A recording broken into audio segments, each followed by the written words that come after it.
तैँले मलाई भड भन्ने होइन सामाजिक सञ्जालमा त्यो देखिन्छ किन भनिरहेछन् के भन्नु पर्यो भने नबोल भाइ जस्तो तपाईँ सामाजिक सञ्जालमा होइन पोडकास्टमा भयो अन्तर्वार्तामा भयो अश्लील शब्दहरू बढी बोल्नुहुन्छ अनि यो सुन्दाखेरि चाहिँ कतिपयले तपाईँलाई चाहिँ यो पनि अराजक हो यो नेपाल भडुवा हो भनेर चाहिँ आरोप लगाउँछन् कि तपाईँलाई तैँले मलाई भड भन्ने होइन सामाजिक सञ्जालमा त्यो देखिन्छ किन भन्छन् त्यो कसरी भडाउँछ रायन खड्की त्यो त अरूले भन्छन् कि हामी त तपाईँलाई त राम्रो देख्छौँ कसरी भन्छ मेरो राख्यो किन भन्छन् तपाईँलाई त्यो किन भड भने तैँले मलाई म के को भडवा मुझे अरूले भनिरहेछन् कि रायन खड्की कहिले भडाउन सक्दैन बुझ्यो जोसुकै होस् मलाई त्यो शब्दै प्रयोग नगर मेरो बायोग्राफ मेरो ब्याकग्राउन्ड हेर म को हुँ भनेर कसरी बसिरहेको छु कसरी खाइरहेको छु भने हेर म भुइँ मान्छे हुँ म योद्धा हुँ म दुःख गरेर खाने मान्छे हो नभन भाइ मुखले यहाँ जस्तो होइन नेपाली जनतालाई चाहिँ के भन्नु पर्यो भने नबोल भाइ जस्तो अरूलाई चाहिँ भन्नु न अरूलाई चाहिँ मैले किन भनेको यो सोध्नु तिमीले मलाई बोल्ने तरिका हजुर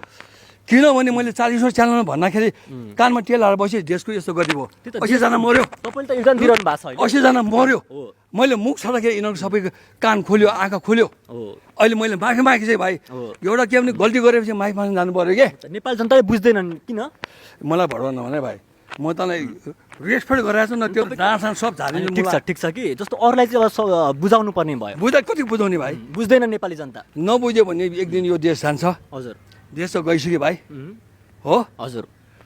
अब यो नेपाल चाहिँ प्रान्त बनाउने तेरो इच्छा छ यहाँ चाहिँ फेरि म त एकदम होइन भाइ इच्छा छ इमोसनल हजुर तेरो यो देश बनाउने इच्छा कि कुनै देशको प्रान्त बनाउने इच्छा मेरो भाइ देश बनाउने इच्छा भित्री मनबाट अनि आज मन्दिरमा छौँ हामी अनि यहाँ सुन न सिधा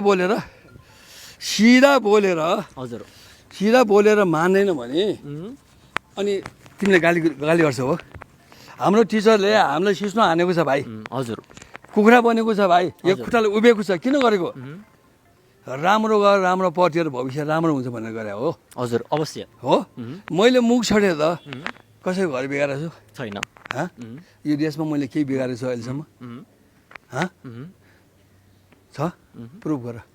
मैले के बिगारेको तपाईँलाई आरोप लगाउनलाई चाहिँ के भन्नुहुन्छ सर्टकटमा भनिदिनुहोस् न आरोप किन लगाउँछ पछि हिँड्ने होइन पहिला आफ्नो पेट हेर्ने हजुर आफ्नो परिवार हेर्ने है यो देश बचाउने नबचाउने त्यो हेर्ने